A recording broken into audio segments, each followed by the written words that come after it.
Hi everyone, welcome to our week 5 review. I just wanted to go over quickly a few things from last week and talk a little bit about the quiz questions.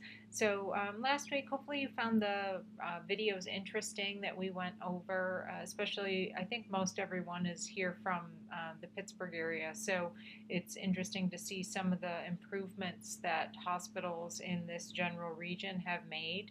Uh, I think a lot of them are um, really kind of surprising how much improvement a process improvement project can do. And think about as you're developing your projects, these projects are really the same kinds of things that you guys are doing in your final project, just obviously on a much larger scale. But they're really doing that same kind of thing. You know, they bring a group together. That project team. They set an aim. They decide what they want to do. They kind of create those measures, how they're going to measure that moving forward. They make those changes. They monitor the changes over time. And then they might have to make course corrections and make adjustments to it. But hopefully the change is effective. And obviously, in those, I think it was 18 different options, they were very successful in making those corrections. A couple of them I think that are really interesting. I like the ED one.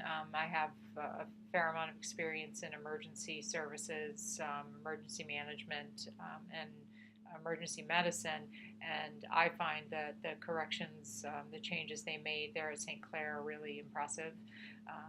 I think just cost savings, revenue enhancement by being able to turn patients over that much more quickly is amazing. The other one I think is really interesting, and again, it's kind of related to emergency services, but it's just a really interesting topic in general, is the addition of the pharmacist to the ED. That I think I had commented in the discussion board, I would never in a million years have thought, from a patient safety and patient service standpoint, it's a really neat idea. I would never have thought that would be cost effective. And not only was it cost effective, but it saved a lot of money. So, really interesting projects. Kind of took some great ingenuity and some leaders that were willing to support those projects and really kind of be the head of the team and say, well, we're really going to support these and move forward. So some great examples of what kind of what we're looking to create in your own projects, which hopefully over the next couple days you'll be able to tell us about, share your projects within our Google Hangouts, and we can talk about them a little bit, and maybe even if it's something similar to what you saw in some of those, we can talk about that. So let's talk a little bit about the quiz. There's 3 questions. Everyone did really well this week on the quiz, but there were 3 questions I did want to talk about that some folks had gotten wrong, so I want to share the information from them. The first question was, children under age 18 comprise approximately what percentage of the homeless population? This was this was obviously detailed in our textbook. The text stated that approximately 22.8% of the homeless population was children under the age of 18, or about 22.8%. So obviously the closest answer was 20. So that was our answer there. And when we're thinking about the needs of that population, this is why obviously we care about this for purposes of our class, but the needs of that population, how do we get those folks access to care, access to the things that they need to, to be able to have, to live in a healthy way. Can we get them housing? Can we get them food? What types of things can we do to improve their life? So, what is that? Well, how can we get the children out of that cycle? And to think that there's this was I've got the figures here in front of me. This was from 2012. About 22.8% are children. So that's That's a frightening statistic.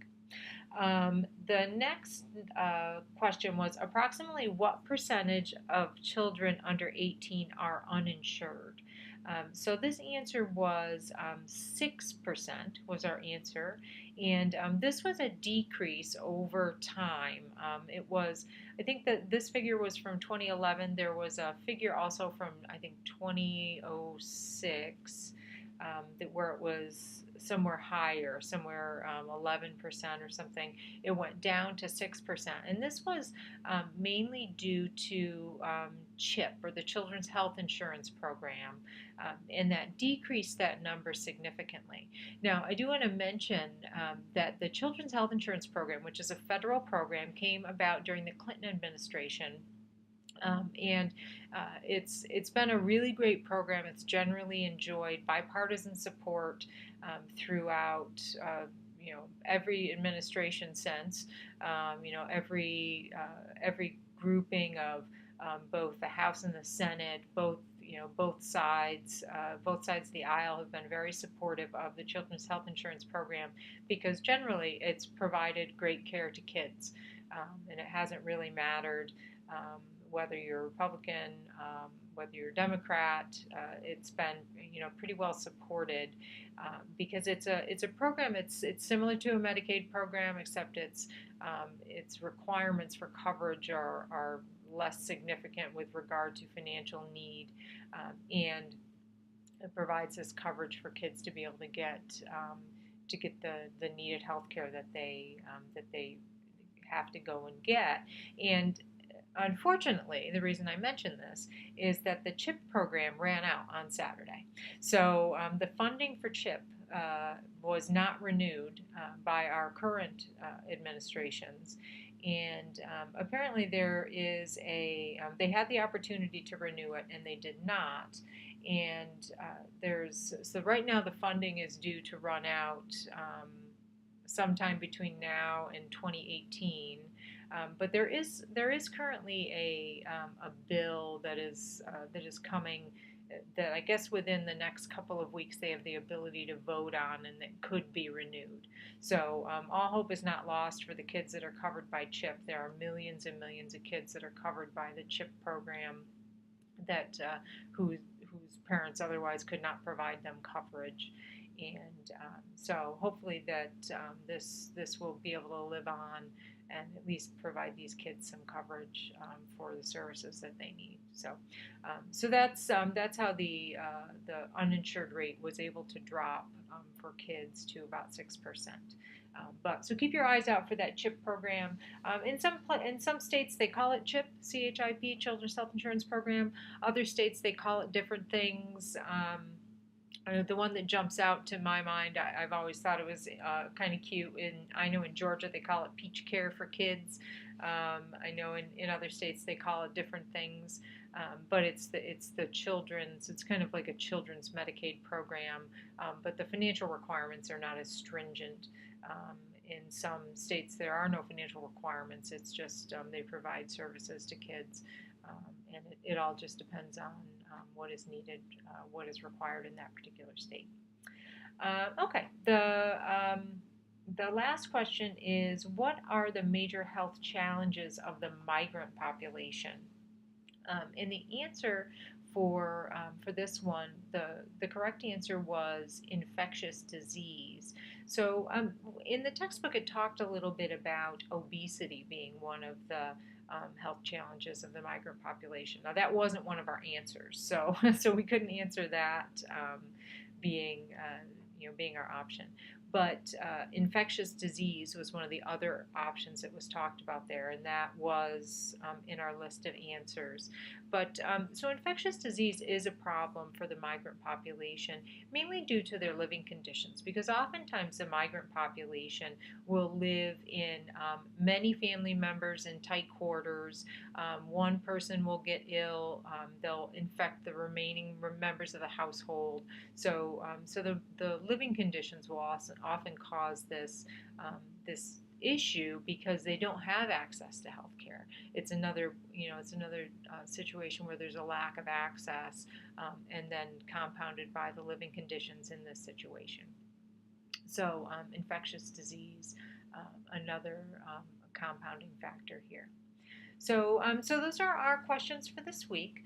If you have any other questions, let me know. Hopefully, I'll see most everybody tonight and tomorrow night at the Google Hangouts. I know a couple of you have notified me that you have to work, you have other obligations. This is a graded assignment, so if you are unable to make it, there is an alternative assignment that has to be completed, and hopefully you've notified me in advance.